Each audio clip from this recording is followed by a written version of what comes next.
So in this video, we are going to be continuing to take a look at a scenario where civilization starts over.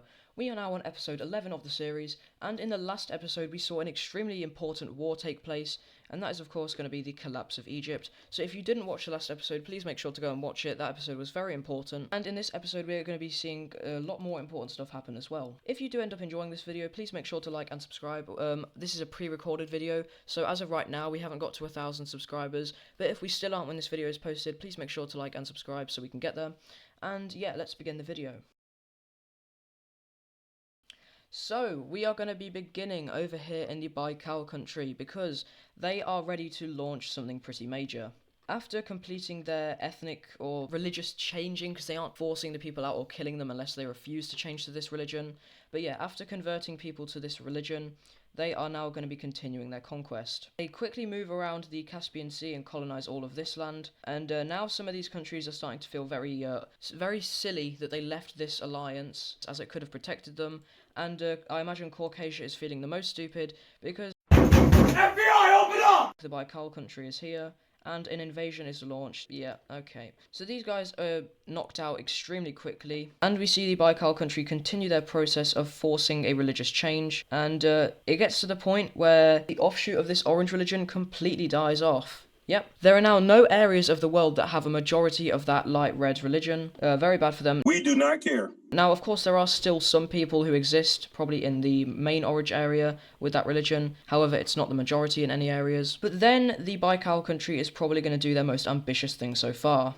Now, seeing the orange religion as their primary focus, these guys are the main enemy that we should be converting to our religion, they are going to be launching a pretty big invasion. And that is going to be a combined invasion of Ukraine and Green Russia. So, the Baikal country launches their forces straight into Ukraine. Ukraine was not expecting this. Quickly, the capital is captured, which is very bad because the Orange religion values this capital very highly. They see Crimea as sort of a holy land, and the Greeks especially, they are very angry about this, as in their religion, this Orange religion right here, Crimea is seen as a very important place. It's seen as a holy place, so yeah, this is very bad. So after their invasion of Crimea goes very successful, they are going to be launching an invasion of Green Russia, as I said, and this guy is going to quickly fall.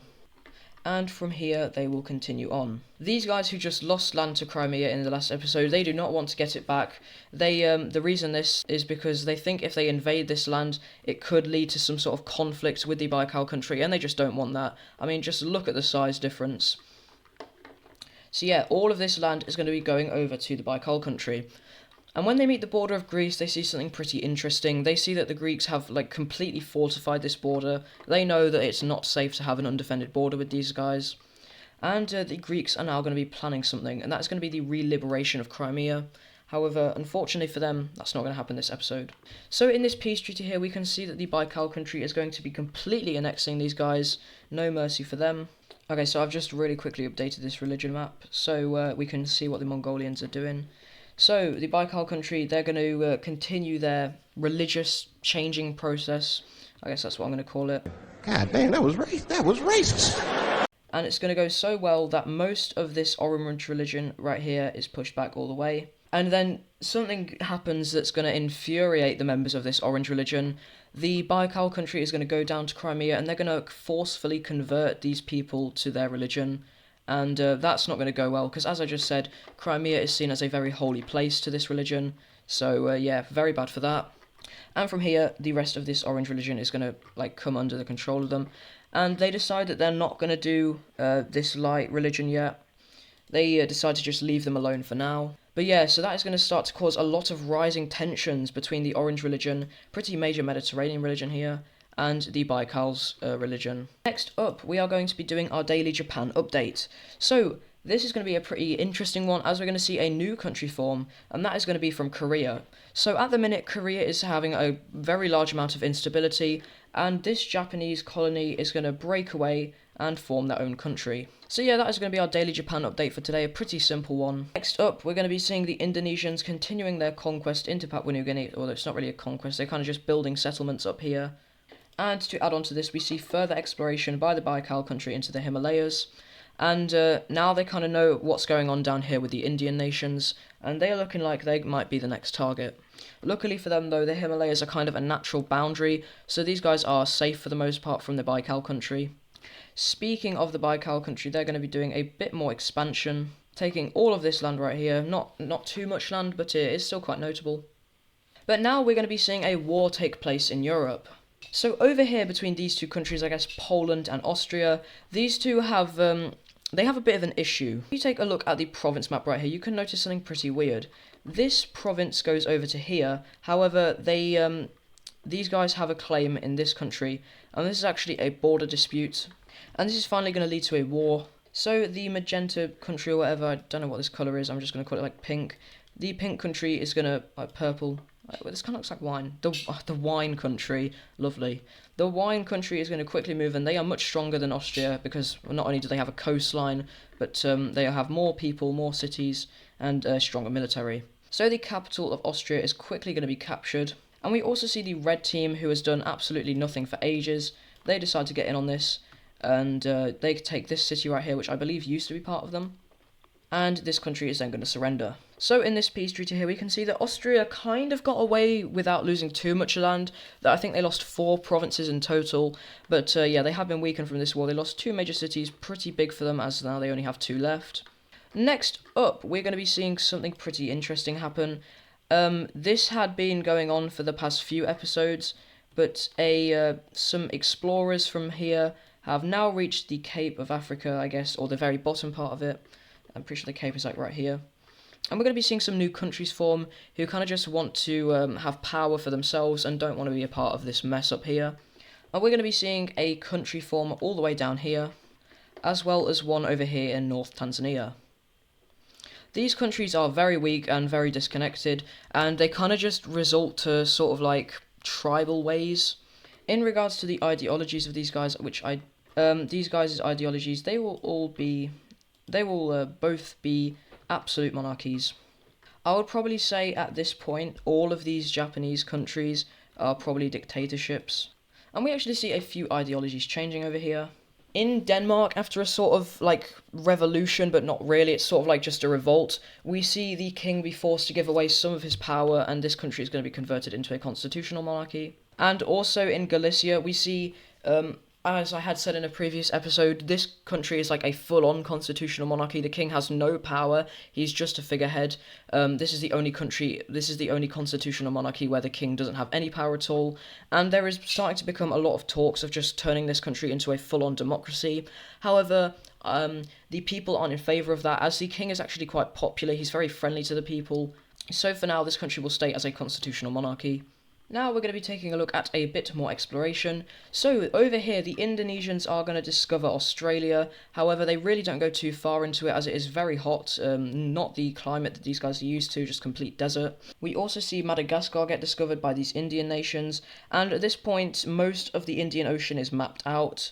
This kind of starts to happen after Australia is discovered, but these Indian nations are very focused on exploring this. We also see continued exploration of Greenland, as well as this island right here. I think this one is called like Jan Mayen or something. And a pretty big step happens here as well, which is going to be Carthage actually now takes some land out of this desert area. They previously hadn't done so, but with like increasing technology, they are now able to claim some of this land in the desert and actually live there. We also see this Somalian country expand, and we see Qatar and Mesopotamia meet up over here as they connect up their land with expansion.